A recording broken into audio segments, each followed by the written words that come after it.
Welcome to another movie plot and enjoy the memories. It begins in 1974 with a lady boiling some hot wax to make masks while her quiet son sits in his high chair. The father enters with an angrier child requiring him to be taped to his seat, and when he breaks his mother's mask she slaps him. Over 30 years later, Carly's planning to move across country to New York while her boyfriend Wade's nervous about leaving their small town. Their numbers are made up of Paige and her boyfriend Blake, as well as Carly's criminal brother Nick and his moronic friend Dalton. They drive until nightfall when the group's diverted by roadwork, so they decide to get out their tents and set up camp in a field until morning. Nick's whole story is that he's angry at his sister for not lying to the police for him when he was arrested, so he acts like a douche to her boyfriend. During the night, the group's campsite's visited by a mysterious stranger in a truck who just shines his high beams but refuses to speak when questioned. Nick throws a beer bottle at his headlight as his clever idea, but after a few seconds of still no reaction, the man just drives away. Just then they smell something foul like death coming from the forest nearby, but decide not to check it out and instead just go to sleep in their tents. Later that night we're shown the group being watched through Dalton's camera, but when Carly wakes to go check out the noise in their campsite, she doesn't find anything. She goes back to bed, and in the morning Dalton learns that his camera's missing and Wade that his brand new fan belt was torn or perhaps cut.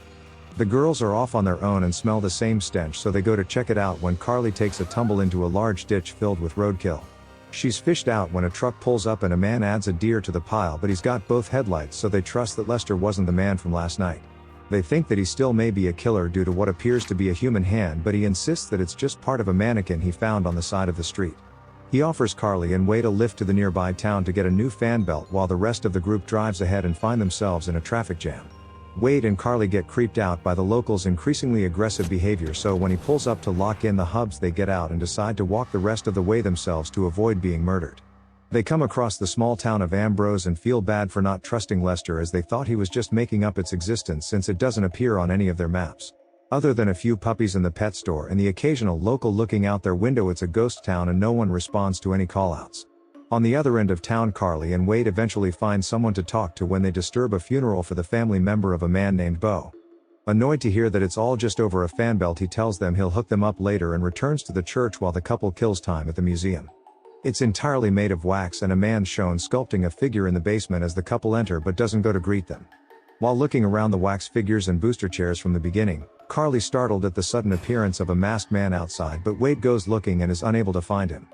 Carly waits inside until getting scared by a melting nurse and refuses to remain in the wax museum any longer, so the pair leave. They go to the service station that's still unattended and find a fan belt but no tools until Beau the mechanic arrives.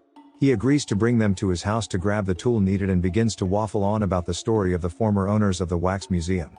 Dr. Sinclair was fired for performing experiments on the side and moved here with his wife Trudy, who had a passion for sculpting wax figures.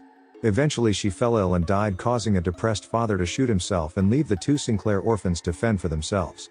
Meanwhile, Blake and Paige return to the campsite to wait for their friends, but Nick decides to drive to Ambrose to locate his sister and takes Dalton with him. They continue until dark, but the town doesn't appear on any maps, so they take forever to find the hidden entrance that Lester showed to Carly and Wade. While the former waits outside in Beau's truck to get a lift back to the shop, Wade goes in and the homeowner disappears upstairs. As he's snooping around, Wade finds a creepy operating room and even a certificate belonging to Dr. Sinclair, but continues not to see any connection and kinda has it coming. Carly gets out to check on Wade but realizes that the headlight of Beau's truck's broken and he must be the man who was watching them last night. She beeps the horn to warn him, but the power goes out and the masked stranger comes from below to cut Wade's Achilles tendon. He tries to crawl away but is stabbed with a pair of scissors and knocked unconscious before being dragged back to his workshop beneath the house. Beau begins chasing Carly, who leaves a message for the distracted Paige at the camp before losing her phone while crashing the truck trying to get away. She's able to give Beau the slip and reaches the middle of town, but it's shown to be all under his control and lit up at his pleasure. This time Carly runs to the church for sanctuary but discovers that all the funeral guests she saw earlier are just wax-coated corpses of the real residents. They're all dressed up around the corpse of the twin boys' mother Trudy, while the brother Vincent prepares to embalm Wade in his workshop. The full-faced brothers track the survivor to the church while Nick says to Dalton how he's finally come round to Wade dating his sister. He talks him up as we cut back and forth to Wade being waxed, embalmed, and injected with hot wax into his flesh. Carly's eventually found by Beau, who chases her down Main Street and captures her, but the lone resident shown moving earlier still doesn't lift a finger. He imprisons Carly under the gas station, saying she'd make the perfect Miss Ambrose pageant winner, while Nick and Dalton finally locate the off-road track. The first place in town's the mechanic's shop, but they're unable to hear Bo over his loud music while Carly's lips are superglued together to keep her quiet. While the pair split up to search for the missing friends, Dalton comes across the museum and decides to check it out alone. Nick returns to the gas station to find Bo trying to leave and knows that he's lying when he says that he hasn't seen Carly or Wade. His mute sister attempts to get his attention from below by sticking a finger out of a grate and wiggling it around, but Bo spots it first and uses his clippers to sever it off. Before he can stab Nick, Carly's able to pry open her lips and warn him, so he's able to knock Bo back and locks himself inside the gas station. He breaks into the basement and releases Carly while the Sinclair brother gives up and drives off in his truck towards the house of wax. Finally, Dalton finds the wax Wade perched at a piano amongst the other residents, but he's still alive inside, just unable to move. The clumsy Dalton attempts to free him by peeling off the wax-infused skin when suddenly Vincent attacks, inadvertently killing Wade by slicing off his face. The large sibling easily tosses Dalton down the stairs into his workshop, then decapitates him before dragging away the lower half. Carly tells about the Sinclairs waxing everybody, and they discover that even the moving Ambrose's population are just to make it appear like they're living residents. The remaining two friends are still at the campsite when Blake decides to step outside for a moment and finds the message left by Carly. Before he can warn Paige about it, she's attacked by Vincent, who's already impaled Blake through the neck and chases the girl into a nearby building. She gets stabbed through the holes in the flooring but manages to take a metal pole for a weapon and damages Vincent's mask with it. He simply reapplies the wax and javelins the pole through windows and Paige's head before recording her gruesome final moments with Dalton's camera. Back in Ambrose, Nick decides to arm himself by stealing a crossbow from the gun shop before the siblings are shot at by Bo and chased into a cinema.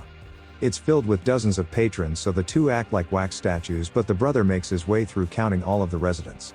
When he spots an odd number out, he misses his shots on Carly while Nick shoots him with a crossbow in the arm and a second right in the chest.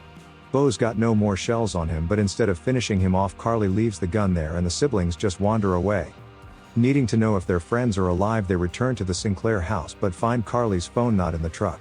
They enter the house where newspaper cuttings explain how Dr. Sinclair separated his conjoined sons, leaving Vincent disfigured.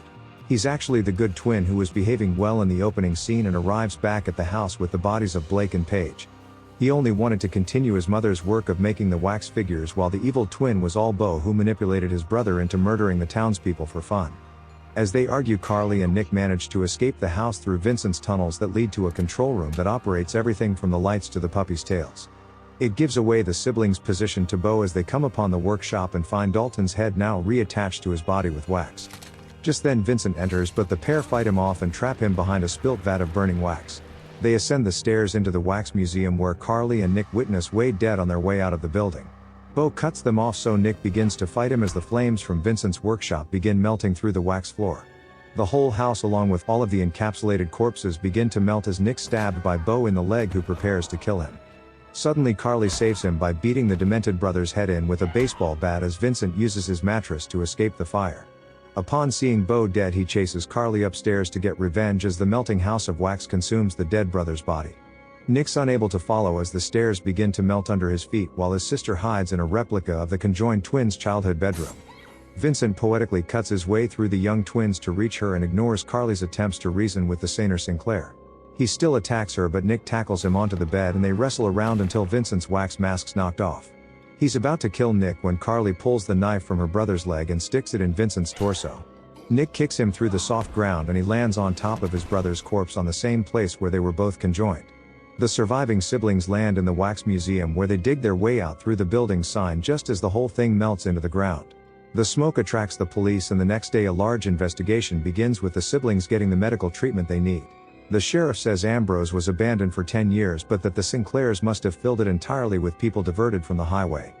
As the ambulance takes the siblings away, the sheriff learns there were actually 3 Sinclair children as roadkill Lester's shown patting Bo's dog. And the movie ends.